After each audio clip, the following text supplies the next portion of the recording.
I'm from a place you might have heard of us. We call it Shy City. We build champions here who define gritty. We don't do excuses, we don't do pity. Rose is coming back stronger, that's a guarantee. Cutler's coming back too, he's beastly. Thrown into Marshall, the title's ours easily. Blackhawks are winning titles, trophy looking massive. Don't forget about the Cubs, Sox, Crosstown Classic. With so much greatness, we gotta show bravado. You got your boys Ambro and Mike Mercado. That's right, you're on the Chicago Beat with Mike Mercado, and that was Ambro with the big hookup from Sin City for the new intro on the Chicago Beats. It is another beautiful Saturday, June 2nd, 2012 in the city of Chicago, and it's going to be another great sports day as the White Sox try to go for their 10th straight win. The Cubs try to bounce back from a loss to the San Francisco Giants, and of course, the NBA playoffs, Game 4 between the San Antonio Spurs and the Oklahoma City Thunder. And you can find us on every device in the universe, Twitter, Facebook, YouTube. We're on Twitter at mmercado2333, or you can comment us or watch our videos at YouTube at Facebook/MikeMercado2333.com. But first, I wanted to get started on a discussion I had with some of my buddies at the bar last night. You know how it is, you're at the watering hole,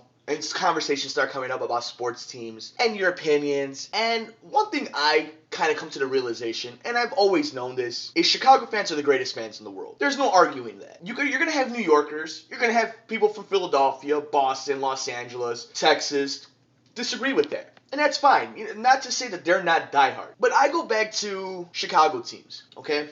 I'm 22 years old. I was born in 1990. The first year the Bulls won the NBA title. I was 8 years old when Jordan hit the shot against the Utah Jazz in Game 6 in the 1998 final. I was 8 years old. Of course I knew what was going on, but I didn't appreciate it. I didn't know how special this was, that this doesn't happen every day.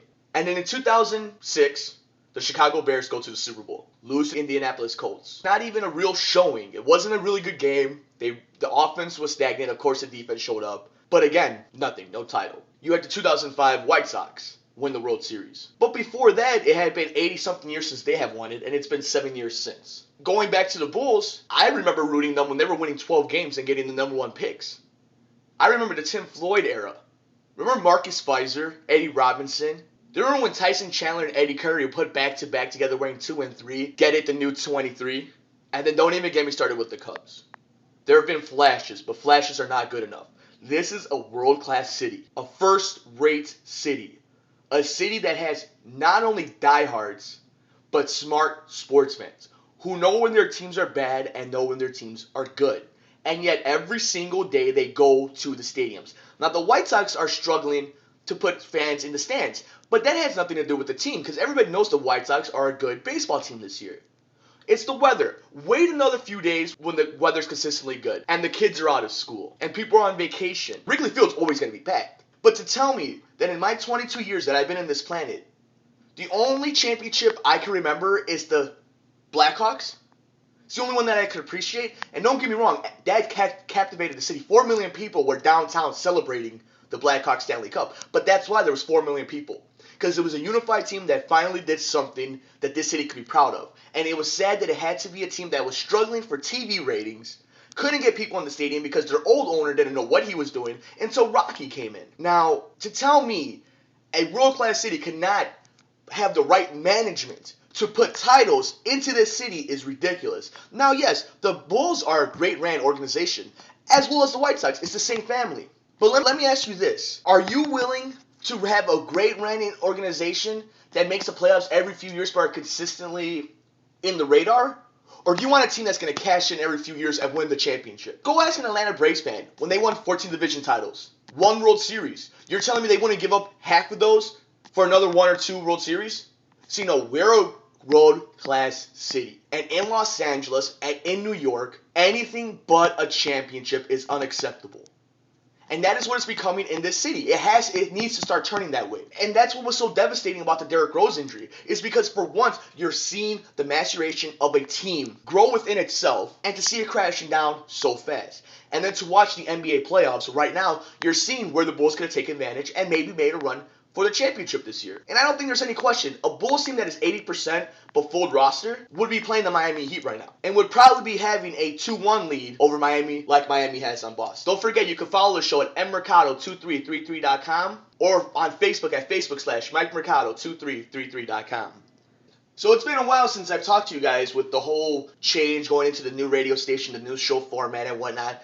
One of the big news coming in was Soldier Field being the first stadium to go green in the NFL. And there was talks about Roger Goodell and Mayor Rahm Emanuel talking about a Super Bowl in Chicago. Now, yes, again, it goes back. You saw Chicago handle a NATO summit. They have no problem handling a bunch of people in the city of Chicago. There's no problem with that. Bunch of hotels, bunch of restaurants, bunch of spots to go to.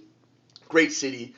Soldier Field's right downtown, so there's everything around there. But your chance to get a Super Bowl was when you destroyed old Soldier Field and you decided to put a spaceship on top of the Coliseum. That's when you had your chance. Why is there not a retractable roof in Soldier Field? Now, all you guys know who listen to WICB and the Chicago Beat, who also follow us at Twitter at mmercado2333 or on Facebook at Facebook.com/MikeMercado2333, know I'm a huge wrestling fan. I love it. I've been watching it my whole life. It might as well be another sport to me, even with the fact that it's scripted. But you can't host a WrestleMania? You can't host a Final Four? You can't host a Super Bowl? The Big Ten championship games? You're the city of Chicago. You're the Mecca of the Midwest. And you have failed in every single stadium in this city. Why is U.S. Cellular not facing the downtown skyline? They want to say it was something about lighting or wind or give me a break. Soldier Field, not only is it has the least amount of seating in the NFL, but it's ridiculous looking. Now, I'm not saying you need to use the retractable roof for Bears games. No, Bears play in the snow. We get that. But you're telling me you're not going to close the dome for Super Bowl, WrestleMania, Final Four? And it goes back to the fact that this is a world-class city, world-class fans, smart fans, passionate fans, yet we let mistakes like this happen consistently. People are afraid of shutting down Wrigley Field. Listen, I'm a diehard Cub fan, but the neighborhood should not be running the team, and the stadium should not overshadow the team and the product that's on the field. And that's what happens in this city. U.S. Cellular is probably the most fan-friendly stadium in the world, but the Reinsdorfs, just like the United Center, deck everything out, put all the entertainment out there, but they're always worried about the product that's on the field. And when you see them struggle, you see the moves being made. Why are the Bears not doing this? Why are the Cubs not doing this? Why does it take the White Sox and the Bulls so much time to realize it, even though they do it? And these are all questions that we all have when we're at the bar, when we're with our buddies, when we're talking to our girl. This is what we talk about when it comes to sports in the city of Chicago. And it's what's the most upsetting about it, is that we still go to the stadiums and still buy the jerseys and still watch every game and still talk about it. Read the sports articles, listen to the radio, talk about it like I'm doing here on WICB and the Chicago Beat. Alright, so it's Saturday, which means it's time to have a little fun and reflect on the week that was and some of the stuff that I said and some of the credit I should get, of course also calling me out on my stupidity. Well, I was right on UFC 146 as I picked Cain Velasquez to win, and I picked Junior Dos Santos to win, so if I could get a little dab, please, Mr. Producer Man, hit me up. And of course, I'm not going to toot my own horn. So, I sucked. I know. I said the Boston Celtics will be heading into Boston with a 1-1 tie. End up going down 2-0. So, go ahead, let me have it. Look, guys. I understand. I talk like I'm always right. I'm not always right. I just pretend to be, okay? You know, you got to realize that even greatness sometimes has a little lapse. And that's just what happened. You know, I didn't realize that Dwayne Wade and LeBron James were still going to absolutely beast it up and become Michael Jordan. You know, although it takes both of them to become Michael Jordan, I guess. And I did not expect Mike Miller or any of the Shane Battier, none of these guys to be stepping up like they are. And for Boston to look so old. But man, Rajon Rondo, my goodness, that is a bad dude. Rajon Rondo is a bad dude. Look, I love Derrick Rose, but if Derrick Rose could learn how to play defense like Rajon Rondo, oh my goodness. And you know who I feel so bad for now more than ever is Deron Williams. Because there was a time where Deron Williams was the king of the point guard. And now doesn't he just kind of seem a little too slow, a little too big, a little just too bland, and he's awesome. I love Deron Williams. I mean, U of I Deron Williams, U to Deron Williams. I mean, come on.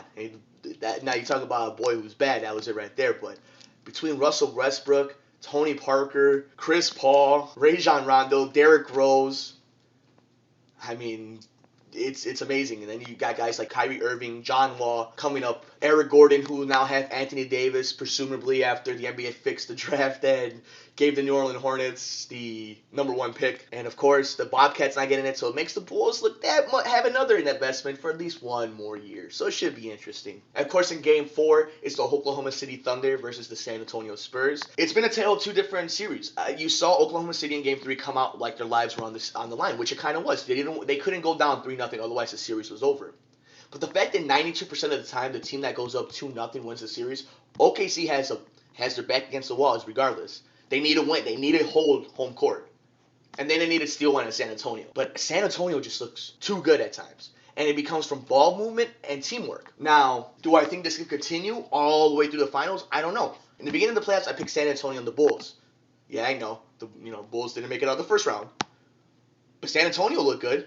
But if there's a team that could overcome the Spurs, it's OKC. They're built to do it. They may not match up to it, but they're built to beat those San Antonio Spurs and the LA Lakers. That's what they're built for. So it should be an interesting game tonight. But I think tonight, the Oklahoma City Thunder will come out on fire again and head into San Antonio tied 2-2 in the Western Conference Finals. And since I won't see you guys on Sunday, I'll give you my prediction for Game 4 between the Boston Celtics and the Miami Heat.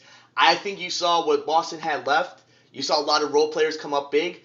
I think Miami is going to take the 3-1 lead heading back into Miami. Don't forget, you can follow the show at mmercado2333.com or on Facebook at facebook.com/MikeMercado2333.com.